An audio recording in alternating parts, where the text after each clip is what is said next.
Mike Cardano with RotoExperts in the Fantasy Sports Network here with your Daily Fantasy Minute. And we've had a pretty decent first week in DFS thus far with our recommendations. A few swings and misses, but overall not bad.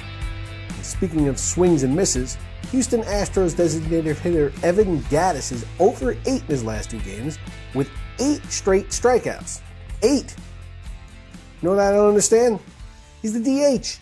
He wasn't on base at all. How are his pants dirty anywhere besides his ass?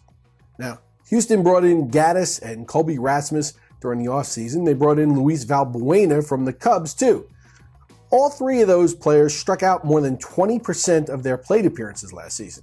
Combine that with Chris Carter, Jason Castro, and George Springer, and you have 6 players in the lineup who strike out at alarming rates. Now, Houston struck out 13 times on Wednesday and 16 times on Thursday.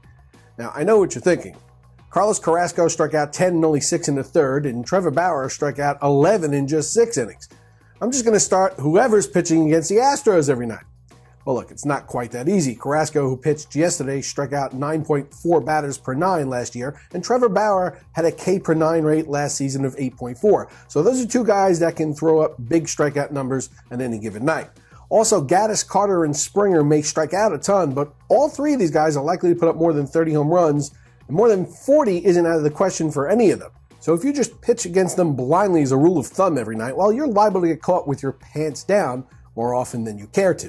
And indecent exposure comes with a fine, adding insult to injury. There's no question that high K per 9 guys need to be considered as pitching options nearly every time the situation presents itself. All right, now on to today's action. When you think about Tim Lincecum against the Padres, you automatically think no-hitter, right? Lincecum pitched no-nos against San Diego in each of the previous 2 seasons, and in 16 starts at Petco Park, Lincecum is 9-3 with a 2.56 ERA. So, given that's the case, I'm going to start Taijuan Walker. Hey, the 22-year-old tattooed one is coming off an outstanding spring with a .67 ERA, giving up just 10 hits and 5 walks and 26 strikeouts in 27 innings, and that earned him the number 4 spot in the rotation. And anytime I can get a young pitcher that I think has the goods, but isn't a risk to walk a lot of guys, I like to take a flyer on him when the price is right. Now, Walker faced the A's twice in relief last year and allowed 2 earned runs in 8 innings. And in the low 7,000s on the major sites, I'm willing to give the kid a shot, particularly during a period where I feel the pitchers are ahead of the hitters in general.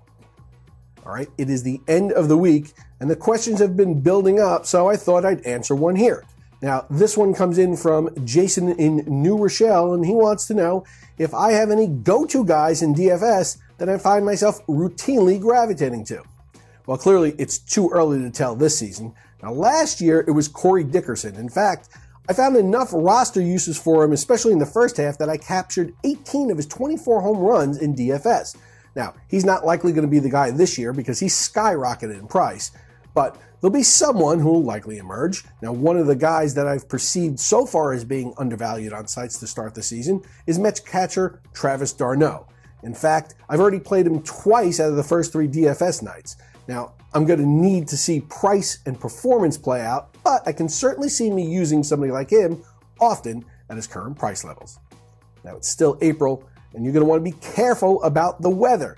And I've got just the thing for you.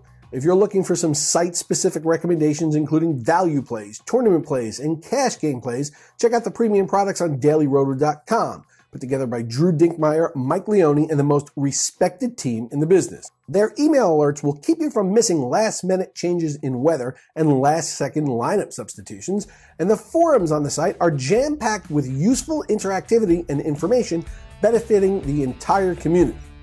I can't tell you how valuable it is to have someone taking care of keeping you up to date on the weather issues while you go about your life around dinner time. It's already saved me once this week when I couldn't be in front of a computer minutes before roster lock. Good luck today, everyone. And this weekend as well. I'll see you right back here on Monday. I'm Mike Cardano, and this has been your Daily Fantasy Minute.